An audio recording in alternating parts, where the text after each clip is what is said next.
I can't say enough about Yoga Nidra. I mean, Mhm. I could say how wonderful it is, how freeing it is. Um, it's the deepest. It's often, I think, deeper than the relaxation, other than than the sleep that Mhm. that where you lose consciousness altogether. And it's just been for me a way to guess release old karma. Yeah. That in particular, I do the Yoga Nidra that Gurudev Amrit Desai does, rest and rejuvenation, Uh-huh. and that has for healing. It talks about the light of consciousness, Uh, and he does the parts of the body for where you want to heal. mhm. And I mean, that's just, the body is actually meant to heal itself. if you if you give it the right things, if you give it the things that it needs to do it with, it Mhm. can. And then Yoga Nidra on top of it is the piece of resistance, shall we say. It's a really great entry point, and not and just letting go and letting God or the divine or spirit do what it was intended to do. Yes. And it's a doorway. It's definitely a doorway. And it's like you have in your life, you have climbed these mountains, you've had all these challenges in your life, you've got kids, you've got your job, you've got your extracurricular activities, you've got your friends, you have all this stuff going on. You've climbed this mountain, and then you get to the top of the mountain and you're there to appreciate the view, but you're so worried about getting back down that you get distracted, right? But then Mhm. when you climb that mountain and then you go in the doorway to the inner world of the mountain, and you come down this spiral staircase all the way down through in that journey of Yoga Nidra, because you go down and then you are brought back up. Back But up. when you come back up out of your Yoga Nidra meditation, you don't go back to the same door that you came in so high up. You come into a doorway that's lower in the mountain. So you have an easier path when you leave the mountain journey, you have a more of a winding journey down versus that rocky climb you had going up. And it softens life. It softens how you experience life. And I tell my students, it you're no longer life is no longer coming at you. You are stepping forward into life, into your life with grace, with contentment. I mean, there's so many things you come back out of it with. And it's I think we're gonna have to invite Kamini on to talk about Yoga Oh, Nidra. yes, please, Yeah. please, please. That's Yeah, who we'll we see if learned we from. yeah, Kamini and Gurudev, and funny because the that rest and rejuvenation CD that you listened to, I mean, he did that 30 years ago. I don't know if it's quite that long ago, but you've been listening to his CD for a long For time. more than 20 years, I'd Eh, listen to that. And that sounds like you would think, wouldn't you get boring? But I just keep going a little deeper and yeah. deeper. And it helps to loosen the effects of the ego. Hmm. It's not, we're not seeking to kill the ego. We're seeking to have the heart make the decisions Hmm. for the ego, so that I would say the ego is supposed to serve the heart. Yeah. And that's really the when you realize that you're the witness Hmm. to things, it's very, very freeing. And Yeah. you see your addictions, you can see your habits, you understand that you're observing those. It's Yep. just a freeing thing, and all you got to do is lay down. Yep.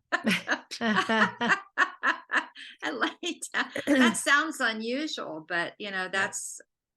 it was called yogic sleep Hmm. centuries ago. That was what Yep. the yogis did. And as I recall, I can't remember whose book I was reading, but they talked about having to go into, they had a spiritual teacher, and he said, if you ever come into the room and it seems as though I'm dead, do not do not shake me, do not move me, just leave me, because they go so far, they have no heartbeat. I mean, Mhm. this is for the masters. Yep. But yeah, so that was centuries ago. That's what it was intended for. They would leave their bodies, but Mhm. we don't, at least I don't have ever gotten to that point. So Samadhi, they call it. samadhi, Only it's a yes, temporary samadhi, not the temporary, not the not a permanent one. yeah. You know, I had read, there's a number of books out on Yoga Nidra. The original one, which is still my favorite to this day, is Satyananda's book on Yoga Nidra. It's the blue book. That's what we Oh, I refer to have it that as. one. Yes, yes. And then Kamini wrote her book on Yoga Nidra. And then there's Tracy Stanley, who Tracy, I like her. she came from she teaches what she calls radiant rest instead of calling it Yoga Nidra. And she came from, I think it's Rod Stryker's school of Yoga Oh, Nidra. is that who it is? I have Yeah. listened to him. I've Mhm. listened to one of his yoga nidras. Yeah, Yes. that's so she came through his school.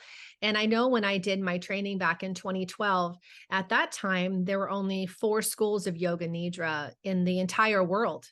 There was only 4 schools in the entire world that certified teachers to become facilitators of Yoga Nidra, and the Amrit Yoga Institute was one of them. There was a school in India. There was one up, I think, in Pennsylvania. Um, and then you also have, oh gosh, my mind just went blank because you have Richard Miller. Richard Richard Miller's Miller. work, which when I was at AYI, I had connected Gurudev with Richard Miller. I had called him. He's out in San Francisco, and he's the one who's been doing all that work with the U.S. Army and with all the soldiers coming back from war areas Hmm. with major PTSD. And that he was the one that was doing the tests with Yoga Nidra and helping to dissolve PTSD or help soldiers to be able to, manage their lives better. But Yoga Nidra, with doing the brain scans, this to me is a phenomenal scientific fact. I remember telling the people who had come for the ketamine experience, for the ketamine weekend, that Yoga Nidra is the one form of meditation that can actually regenerate the prefrontal cortex. And you can see in the scans of soldiers with PTSD, you can see the pockets in the PFC that have been created as a result of the trauma and the PTSD experiences. And then with a continual practice, I'm talking daily, not just once a week. You have to commit to it, but Right. you can see how the prefrontal cortex begins to regenerate and to fill those pockets again, which is where you make your executive function. I mean, then you recognize you're not under attack, that it's a snake or a stick. It's a stick, not the snake. I wonder if how effective that would be for people in the early stages of like dementia. I mean, early stages, Yeah. the people who are you just forgetting words, forgetting, names or whatever, and to be able to use that and see what kind of a difference it makes. It would be interesting to have studies done. If you remember when grandma was dealing with her Yeah. Alzheimer's, and we would play my yoga nidras for her. And at the time, the intention for that was to help her get sleep, because a yoga nidra, a 45-minute session of yoga nidra, is the equivalent to 3 to 4 hours of restorative sleep. Let's sleep. So that's the reason for it. But I can only imagine I think one of the greatest lessons that I had from my yoga nidra studying and my experience was acceptance. I was able to accept what was happening without getting so stressed out. And I remember watching grandma get so stressed out when she couldn't remember the word for broccoli and she couldn't remember what stir fry was. She knew what it was and what she wanted, Husband. but she could not articulate that. And if you had a steady yoga nidra practice, it would help. It would help you manage and accept that, okay, well, so I didn't remember the word for broccoli today. And that's totally okay, because I called him a green tree, And so it could help someone with Alzheimer's and dementia not only get the rest that they need, but also learn to accept where they are in their life's journey. And it also helps the caregivers as well. Oh, amen to the caregivers. They need Mhm. that. Yep. Yeah, they do. Absolutely. It's a beautiful path, and one that I cannot imagine my life not having it as a tool. But I also would stress how the change, I would say it's about a change, because when you first brought the CD home with a little Indian guy, welcome to Yoga Yeah. Nidra. Yeah. I really enjoyed his meditations, and I would do them on the ship, and they helped me to relax. But as a cruise director, the minute you step out your door, you're back in it. Yeah. So it helps me get rest, but it was not undoing my reactive patterns. But when I was introduced to Yoga Nidra in the Amrit method in 2012, it was instantaneous that I felt the shift in the power of this as a practice. And I'm not saying that everybody has to have a live teacher or to go out and hire someone who is a yoga nidra, coach or teacher as a life coach. But at the same time, having a live teacher, it amplifies your experience and you understand why you are doing it. And it helps you to create intention, so you see the changes in yourself, and they're positive. There's nothing negative about it whatsoever. But having that live teacher it's like, being on steroids, it just amplifies the experience. Well, the intention is a really important part of that. And that little Indian guy, I don't think there was any intention that was Mm, there. I still have that CD, by the way. I do too. I do too. And actually when Doodles, the day before when Lap of Love was coming, I put him up on the bed with me, and Oh, I played that. So we did Yoga Nidra together like we always did yes, for so did. many years. Yeah. Oh my gosh, makes me He, want to cry. no, he loved Yeah. that. Yeah, he'd always come running Oh whenever my gosh. that little bell that he rang, Yep. welcome to Yoga Nidra. Yep. No matter where he was in the house, he would He come run, like, come wait for running me, wait for me. And he'd come running up the stairs, upstairs. and he would come and curl up in my armpit and do the yoga nidra with me. And, people will say, if you've got pets, put them outside of your room. But at the same time, if your pets are used to sleeping with you, or they're going to be stressed out because the door's closed between you and them, let them come in, let them do the experience with you, and they can benefit from it as well. Maybe we could try Sunny. Yeah, Bella will do yoga nidra. So if I Oh, go yeah. into the bedroom to do yoga nidra in the afternoons, she'll come in.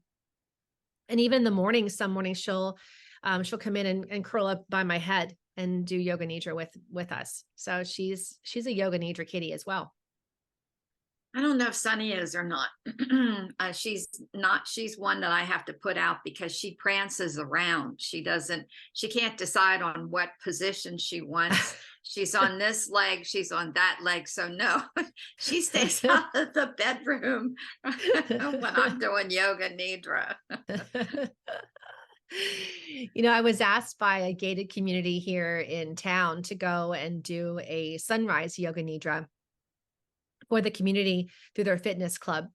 And I said, I'd be happy to do it, but where do you want to do it? And they said, well, we'll do it out on the lawn. And I said, are these people who've Mm, ever practiced even any kind of meditation or yoga nidra before?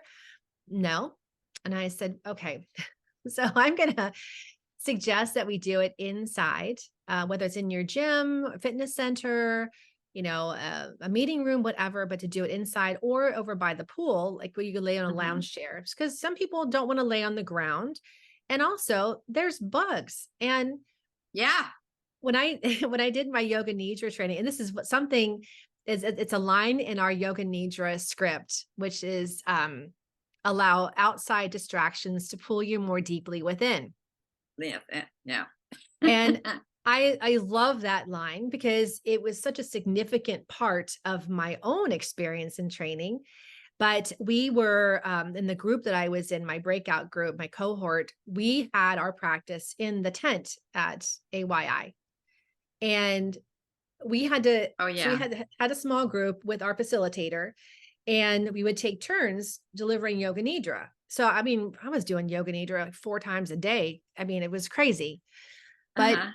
one of the days I was laying in the tent and it was windy and you could hear the tent breathing. You could hear the noise of the tent, Yep. open it, oh, and then back. And then I had ants crawling on my arm. So that line really became hugely significant for me to help me go more deeply within and not let external distractions or even my thoughts, pull me out. So when they asked me about, teaching outside, I said, the whole distraction thing for the average person, it'll be a deterrent. So when you guys figure out where you want me to, teach, I'll be happy to come over, but at the same time, not outside in the grass. Nope. Nope. I don't want to, because someone's going to lay there and go, oh, there's that bug. Oh my God, am I getting this? And what's crawling on me? What's touching me? It's too distracting. It Nope. is, Yeah. especially for first timers, Yeah, for absolutely. newbies, Yes. newbies. Well, we got into Yoga Nidra instead of breath work. Yeah. How'd we So do that? That's I, tip. I'm not sure. So we'll have to, we'll circle back about the breath work, because breath work actually is a major part of Yoga Nidra. Anyway, it's a step. And that's the one thing about the Amrit method of Yoga Nidra, the IM method, is because it's very structured, and it is, I don't mean rigid structure, but there is a pathway inwards. And it was as if when our school of Yoga Nidra came about, it was done with the Western mind in mind, and Mm, recognizing the steps to go inward were in a specific order, because they understood how busy our minds were, or are, not were, they are. So, but breathwork is a vital part of a successful Yoga Nidra experience, in my opinion. well, it is. And you also mentioned that we were going to host one of our future podcasts with Carol What's her name? Lampman? Carol Lampman. Hmm. Yeah, Lampman. Carol's the one that we did our integral breath therapy training with up in Ovida, Florida. Mm-hmm. And that's breath work for trauma. So that's so she will be joining us at a future date. So maybe we'll schedule. We'll circle back about breath work at another podcast and take it from there. But you know, what was I going to say about Yoga Nidra as one last thing? Um, Yoga Nidra is a relatively unknown meditation practice. You've got TM, transcendental meditation, which has become much more famous than Yoga Nidra. But It's- I remember reading a long while ago, is when the yogis first came to the United States, into America in the mid to late 1800s. They came with Yoga Nidra, but when they saw the madness of the industrialized mind, mm, they thought, well, we'll just start with yoga and not worry about Yoga Nidra, because they didn't think that our minds could handle it. And we've only gotten more and more industrialized, and our minds have gotten busier. So anytime you can try Yoga Nidra, give it a shot.